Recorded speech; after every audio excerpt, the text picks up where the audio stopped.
About 11, I would say 12 years ago,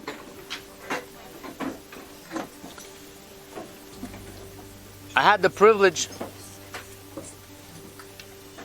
to meet a little bit more than 12 years ago, 13 years ago. I've gotten the opportunity to be 6th grade Rebbe. I was learning in Kollel 14 years ago. Yes, you're right. Thank you. 14 years ago, I got the opportunity to be a 6th grade Rebbe. Wow, time flies. I was learning in Kollel,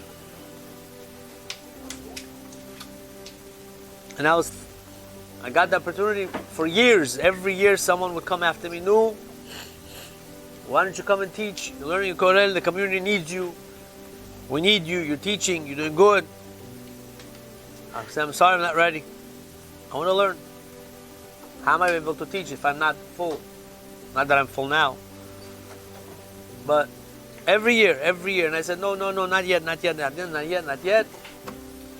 I said, you know what? One year I said to this person, I said, "No, you want me to teach? I'll teach. Only on one condition." I said, "I want to teach 6th grade.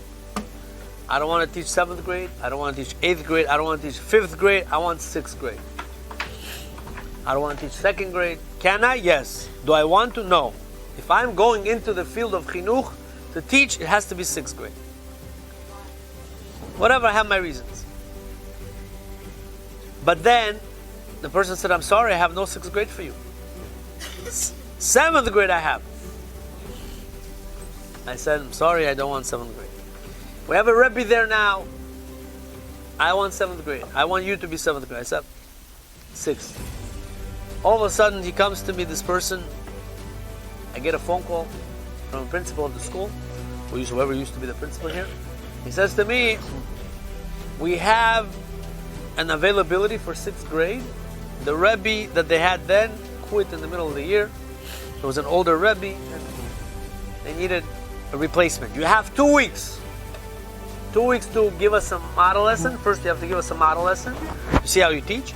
And then you have 1 more week to prepare. If we like you, basically in 2 weeks you're starting." Now, I taught, I had programs, I did a lot of things.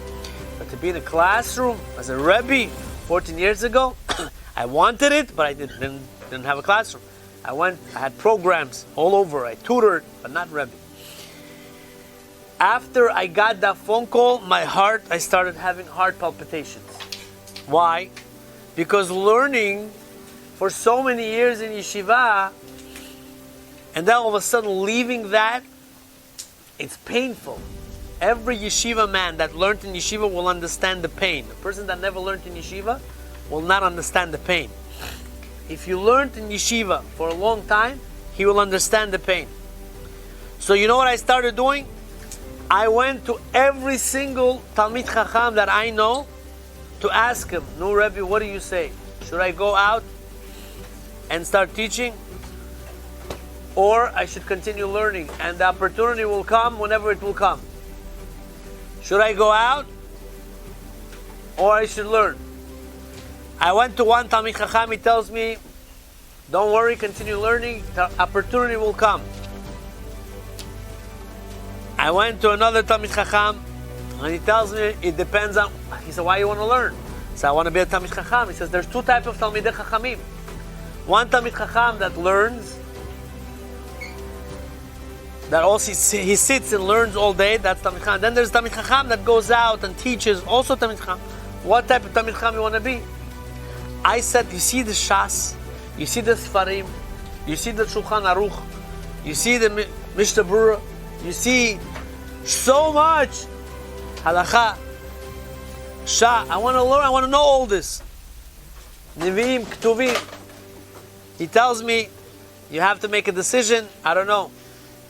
Then I was going around asking, should I go into teaching or not? Then I went to one Gadol B'Israel, and he said, his name is Rav Yisrael Belsky, Alav Shalom. He passed away. I went to get a smicha from him also, and I went to ask him. He was one of the Gedolei Ador in America. He was a genius, knew everything. And I had the privilege to sit next to him. My friend had a Pidyon Ben, so he invited Rav Belsky to his Pidyon Ben. So Rav Belsky comes, and I'll never forget, he's eating lepioshka. Can you imagine? Rav Belsky, washed. I'm sitting next to him, and I said, Rav Belsky, I have an opportunity right now to be a 6th grade Rebbe. I don't know. I'm learning in Kollel. I want to continue learning. I want to grow in Torah. On the other hand, it's the opportunity. Should I take the opportunity to be a Rebbe? I don't know what to do. So listen to what Rav Belsky said. I will never thought in my life that I would hear this from Rav Belsky. And because of Rav Belsky, I listened to the advice. He said, in life, there is a window of opportunity that opens up for every person. And a person has to recognize the opportunity and jump through the window. I listened to this, so I said, so what is the Rebbe telling me now? He says, if you have the opportunity to be a 6th grade Rebbe, this opportunity, jump, do it. I listened to him, and I'm here now. What's the point of the story? The point of the story is this week's parasha. Yaakov Avinu is passing by, and he was about to skip the most holiest place. He's passing by, he left the place, and then he says, one second. There's one important place. There's one important place that I missed. Let me go back. There's an opportunity there. And he said, I want to sleep in that place. What did he do? Put the rocks, lay down to sleep. What's the message of this point? The point is, he was smart. He ran through the place. He passed the place. But then he woke up. He said, one second, I passed the place. Let me go back. He goes back and he says, wow, I can't believe it. I missed out. I almost missed out on this opportunity. And he said, I'm going to sleep here. The message is, every person in life has an opportunity in life. We have a window of opportunity open for us. Our job is to seize the opportunity to grow from it. From Yaakov Avinu you learn. He went back. He didn't continue driving. He went back because he felt like he missed the opportunity, and he slept there. Makom HaMikdash.